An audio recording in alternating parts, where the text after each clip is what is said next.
Olá, assombrados, eu sou a Ana Paula e vou contar, tô vendo aqui o som, e vou contar um relato para vocês, talvez 2, talvez 3 relatos para vocês esta noite, tá? Neste tipo ao vivo. Quando eu não posso fazer ao vivo, pessoal, vocês já sabem, eu deixo um tipo ao vivo. Ok? Para quem não conhece, nós somos o canal Assombrado, temos vídeos todos os dias no canal, todas as noites tem relato ao vivo entre 10 e 11 horas da noite e todos os dias às 11 da manhã tem relato também. Tem tipo ao vivo de segunda a sexta, coletânea de relatos de sábado e coletânea temática de domingo. E ao 12:30 tem Almanaque Assombrado do Mateus de segunda a sexta e notícias de sábado e domingo. E um domingo ou outro um especial, tá? Para você que gosta do canal, né, curte os relatos, já vai lá e deixa o seu like no vídeo, clica no joinha aqui embaixo, ok? Não se esqueçam de dar aquela fuçadinha na loja assombrada, tá? Onde a gente tem vários produtos. E é isso aí. Vamos então começar com esses relatos que foram relatos, são relatos que foram pedidos ontem para mim, tá? E aí, como eu disse, não contei ontem, eu vou contar aqui hoje. Os 3 que estão anotados aqui para eu contar foram pedidos ontem, tá? E vamos ao primeiro, que é Minha Casa Era um Cemitério. Vamos ver. Olá, Ana, como vai você? Eu me chamo Fulana, tenho 16 anos e moro em São Paulo. Irei contar um relato que me aconteceu, bom, pelo menos alguns, pois já me aconteceu muita coisa e continua acontecendo. Mas vamos lá. Eu moro em uma casa grande com a minha família. Meu pai, minha mãe, minha irmãzinha e a minha avó. O meu irmão morava comigo na época desse relato também. Desde criança, a minha avó, extremamente religiosa, e a minha mãe diziam que eu era escolhida, diferente, por Deus ou por qualquer outra coisa. Eu nunca me mudei, sempre morei na mesma casa que atualmente estou e na mesma casa em que moro até hoje e que aconteceu os relatos. A minha casa foi construída e o meu bairro antigamente era um bairro estranho. A minha casa foi construída, não é uma casa alugada, não é uma casa que foi de outra pessoa, foi construída. E o meu bairro antigamente era um bairro estranho, dava uma visão de filme de terror. A minha casa era uma casa pequena, com um quarto onde dormíamos eu em um pequeno sofá, meu pai e a minha mãe em uma cama pequena, e depois vinha o banheiro, a cozinha e por último o quartinho do meu irmão com a minha avó. As coisas começaram a acontecer desde os meus 3 anos, diz os meus pais. E com o tempo eu fazia coisas estranhas. Eu conversava com amigos imaginários, via coisas me chamando atrás de portas e cortinas e eu adivinhava onde estavam as coisas e as pessoas, como se eu previsse o futuro. Eu lembro de cada coisa que aconteceu comigo. E até hoje a gente escuta passos subindo as escadas. Lembrando que a gente vai olhar as escadas e não vê ninguém subindo. E o barulho continua, chegando cada vez mais perto. E depois que passa por você, só aí eles param. Enfim, minha família tinha um pouco de medo de mim e tentavam se acostumar para não assustar a gente e nem ninguém. Sempre fingindo ser normal o que estava acontecendo e o que eu contava. E o meu pai não acreditava em nada que eu contava. Até que um dia, antes do meu aniversário de 8 anos, durante a noite, algo me puxou pelo pé e me arrastou até mais ou menos a cozinha. Misericórdia, que nem no filme lá, como que é? Atividade Paranormal. O meu pai acordou com os meus gritos e me viu sendo arrastada por algo invisível. Isso mesmo, eu me arrepio até hoje.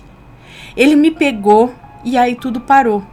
Meu pai virou um extremo católico depois disso e nunca mais os duvidou de nada. A minha casa era muito estranha. Ela mofava certos cantos sem nenhuma umidade ou falta de limpeza. Coisas desapareciam, os nossos quartos podiam ficar o dia inteiro abertos. Ainda cheirava mal. Por mais que a minha mãe fizesse de tudo para tirar o cheiro, as luzes estouravam frequentemente e a TV, sabe aquelas de tubo quadradas?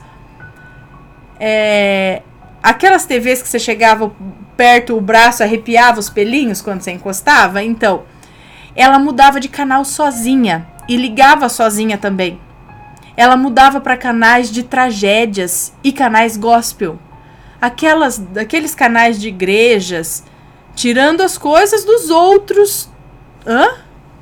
Aquelas das igrejas tirando as coisas dos outros durante a noite.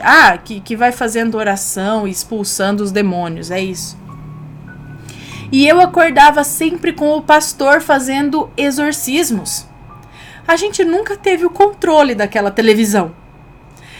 Eu ouvia até umas risadas às vezes, mas apenas eu e o meu irmão ouvíamos. E Ana, todos que dormiam em casa, parentes ou amigos, sempre acontecia alguma coisa com eles. Eles se enforcavam com os lençóis da cama, como se algo enrolasse em volta do pescoço deles. Eles sentiam presenças e acordavam com dores. Era muito difícil alguém passar por uma noite aqui e sair ileso. Depois de alguns anos, não me lembro bem quando, o meu pai foi acordado com um beliscão nos braços. Ele disse que sentiu, mas não ligou. Ele ficou roxo e o meu pai, um cara forte e bravo, ele bate o pé até hoje que foi a minha mãe que beliscou ele.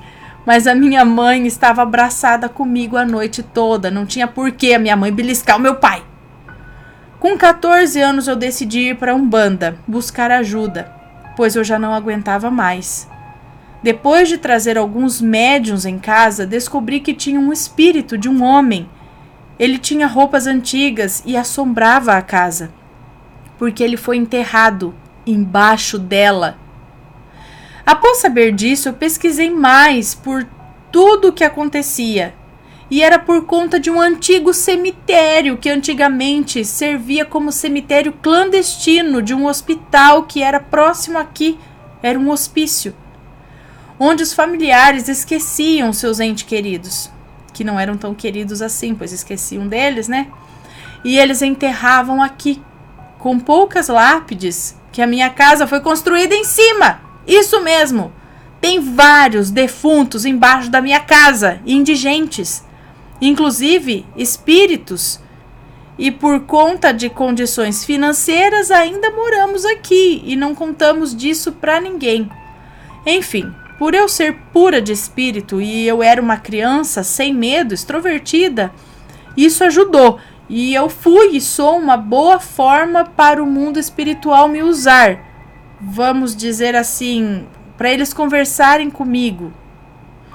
A gente fez alguns trabalhos na Umbanda para nos ajudar, que eu não vou dar detalhes aqui. Fizemos por alguns dias e deu certo, por um tempo. Enfim, Ana, ficamos em paz por uns anos, mas atualmente os passos continuam e algumas batidas também. Mas de resto parou. Eu continuo tendo visões, sonhos e vendo algumas coisas, mas já virou costume. Bom, perdão pelo relato longo, se você conseguir resumir mais, para gravar, pode. Eu tentei até o último, mas eu tinha que explicar. Beijos, Ana, para você e sua família linda, e os gatinhos também, é claro. Até o próximo relato. Ok, muito obrigada pelo relato. Me avisa para publicar. Muito obrigada pela história. Gente, mas ainda tem corpos ali embaixo? Eu acho que isso não pode, né? Não tem que avisar a prefeitura, recorrer quanto a isso. Eu acho que... Mas, gente, vai fazer o quê? Descoisar a casa? Destruir a casa para tirar os corpos de baixo? Meu Deus do céu. Negociei fazendo oração por eles, eu acho, né? Eu acho. Gente, que situação. Próximo relato. Homenzinhos. Olá, Ana, hoje vou contar um relato da minha sobrinha. Os nomes estão trocados, então vou chamar aqui a sobrinha de Emily.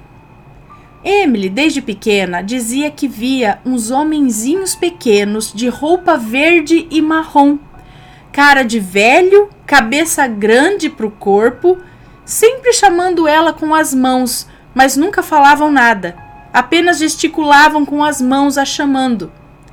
Isso se passou quase a infância inteira dela, até por volta dos seus 9 anos. Ela sempre me chamava para ver. Olha, tia, vem ver, o homenzinho tá ali no corredor do quintal.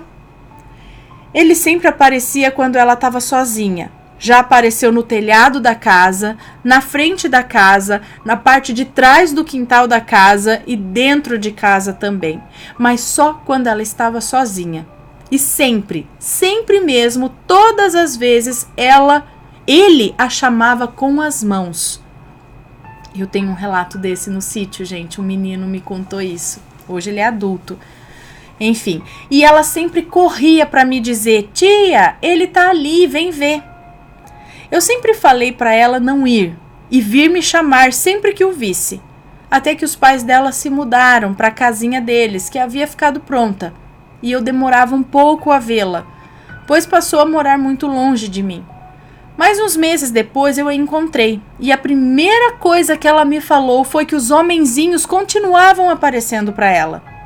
Aí eu disse, Emily, manda eles embora, diga que você não quer eles na sua casa e não quer vê-los nunca mais. Ela disse que faria isso sim. A mãe e o pai dela nem ligavam mais de tanto que ela falava desses homenzinhos. Achavam que era coisa da imaginação dela. Até que um dia, eles, os homenzinhos, sumiram para sempre. E ela me contou da última vez que os viu. Ela estava brincando na casa da amiguinha dela, vizinha, e os pais da menina estavam na frente da casa conversando com os vizinhos, e elas brincando na sala com os brinquedos todos espalhados no chão. Quando de repente apareceu um homenzinho. Estava se escondendo na porta da sala, só dava para ver metade dele. Ela viu e mostrou para a amiguinha dela, e a menina também viu. Só que ela ficou meio assustada, diferente da minha sobrinha que nem ligava mais. Então, a Emily contou que atrás dele apareceu mais uns 10 homenzinhos exatamente iguais ao primeiro. Era sempre assim, às vezes aparecia um só, às vezes 2, às vezes vários. Elas então correram para o quarto da menina e eles correram atrás delas. E a menina fechou a porta do quarto e ficou gritando pela mãe, mas parece que ninguém a ouvia. Até que elas resolveram abrir a porta e correr para onde estavam os pais da menina. Só que quando abriram a porta, tinha um monte de homenzinhos parados olhando para elas, chamando elas e sorrindo. Elas fecharam a porta e pularam a janela, em direção à frente da casa, onde estavam os pais da menina, e contaram aos pais dela. Eles foram olhar dentro da casa e nada viram. Estava tudo normal, ninguém estava lá. A mãe da menina repreendeu, pois era evangélica. E desde esse dia em diante, nunca mais a minha sobrinha viu esses homenzinhos. A amiga dela me contou que eles eram tipo velhos, gordinhos, pequenos, tipo anões, e tinham um gorro. Eu acho que eram tipo uns duendes, uns gnomos ou algo do tipo. A minha sobrinha hoje tem 16 anos e até já desenhou eles para mim. Sempre falamos sobre isso e nos perguntamos, o que será que teria acontecido se ela fosse quando eles a chamavam? Será que é por isso que há crianças desaparecidas no mundo? É isso, beijos, obrigada por sempre ler os relatos com tanto respeito. Deus abençoe você sempre. Muito obrigada por enviar o relato. Beijo pra você. Então, isso que eu vou dizer foi um garoto que me contou lá quando a gente tinha 12, 13 anos de idade. Ele morava no sítio e contou que um dia ele pegou a bicicleta e estava indo para a casa da tia dele. E no meio do caminho, em cima da casa de uma outra tia, eu acho, que no sítio é assim, né? Uma casa aqui de um parente, outra casa de um parente lá, pega a estradinha de terra, e ele estava de bicicleta. E na bicicleta ele parou e disse que em cima da casa dessa outra tia tinha um homenzinho. mas ele não sabe descrever direito, mas era um homenzinho pequenininho, e ele tentava falar alguma coisa, mas ele não entendia. E ele tinha alguma coisa na mão e chamava ele assim com a mão, tipo, fazia um som que ele não entendia e chamava ele assim.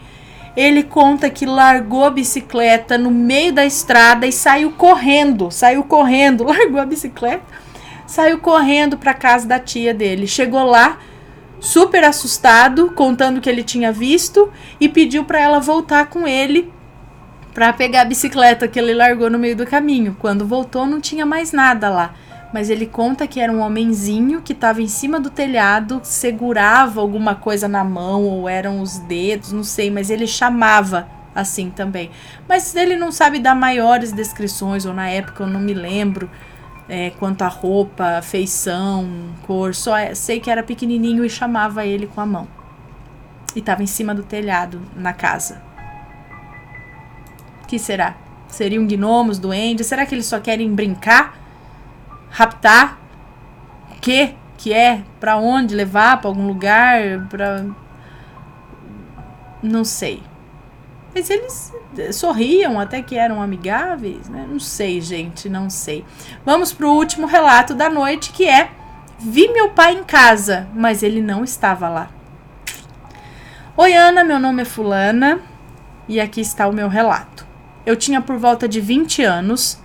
Eu e minha irmã, mais nova, dormíamos no mesmo quarto. Eu dormia na parte de cima do beliche. Era um sábado por volta das 8 da manhã e meu irmão entrou no nosso quarto e me acordou pedindo um remédio, porque um remédio que estava na minha bolsa. Sentei na cama, eu estava com muito sono. Ele pegou minha bolsa e me deu. Eu estava com o braço dentro da bolsa procurando remédio para ele. E de cima do beliche eu olhei para o corredor que ia do meu quarto para a sala. Foi quando eu vi o meu pai passando no corredor. Ele olhou para dentro do meu quarto, empurrou a porta e foi para a sala. Eu estava sem os meus óculos, mas vi que era o meu pai. Principalmente porque ele estava vestindo uma jaqueta de 2 cores que ele tinha. Meu irmão pegou o remédio, saiu do quarto e foi trabalhar. Então me levantei, passei pela sala, fui ao banheiro e em seguida fui até a cozinha onde a minha mãe estava. Olhei e não vi o meu pai em lugar nenhum. Então perguntei para minha mãe: mãe, cadê o pai? E ela respondeu: foi trabalhar. Mas que horas ele saiu? Eu perguntei. E ela disse: às 6 da manhã, o horário que ele sempre sai. E aí eu falei: mas como? Se eu acabei de ver ele lá dentro, passando no corredor? Aí eu fiquei assim com cara de paisagem, né? Como pude ver meu pai vivo em casa, se ele não estava lá? Já ouvi falar que no espiritismo existe o desdobramento, onde uma pessoa viva pode estar em 2 lugares ao mesmo tempo. Desdobramento porque sua alma ou espírito se divide. Será que aconteceu isso com o meu pai? Ficou um mistério até hoje. Me avise quando for ler o relato. Tô lendo. Espero que tenham gostado. Adoro o canal. Beijos. Um beijo pra você. Muito obrigada pelo relato. Então, parece que sempre são casos de pais e irmãos que acontece o tal do doppelganger ou desdobramento. Mas aí o desdobramento pode ser... Como assim? A pessoa, por exemplo, pode estar na escola e a alma dela se dividir em 2 e aí ela vai para casa enquanto ainda tá na escola? Porque eu achava assim, se a pessoa tá dormindo, tudo bem, ela pode sair do corpo e outra pessoa vê. Mas aí ela tá inconsciente dormindo, porque a consciência dela saiu e tá lá com a alma. Eu não sei direito, gente, é só o que me vem na cabeça, tá? Depois vocês expliquem direito aqui nos comentários. Mas como pode a pessoa talvez estar acordada, estando ela trabalhando na escola, se desdobrar? É possível? Isso acontece? Porque também é uma explicação para doppelgangers, essas coisas assim. Ou seria o pai de outra dimensão, né? De um universo paralelo, que no caso, nesse momento estava em casa e aí deu aquela falha na Matrix e apareceu. Não sei, gente, me ajudem, porque é muita loucura pra minha cabeça. Mas são coisas que acontecem E a gente recebe vários relatos nesse sentido. Bom, pessoal, por esta noite é só. Espero que tenham gostado. Se gostaram, não esqueçam de deixar o joinha, tá? Deixa o joinha aí e a gente se vê logo mais amanhã com mais relatos, ok? Um beijo para vocês, tenham uma boa noite, boa sexta-feira e a gente se vê de novo amanhã. Beijos e fui!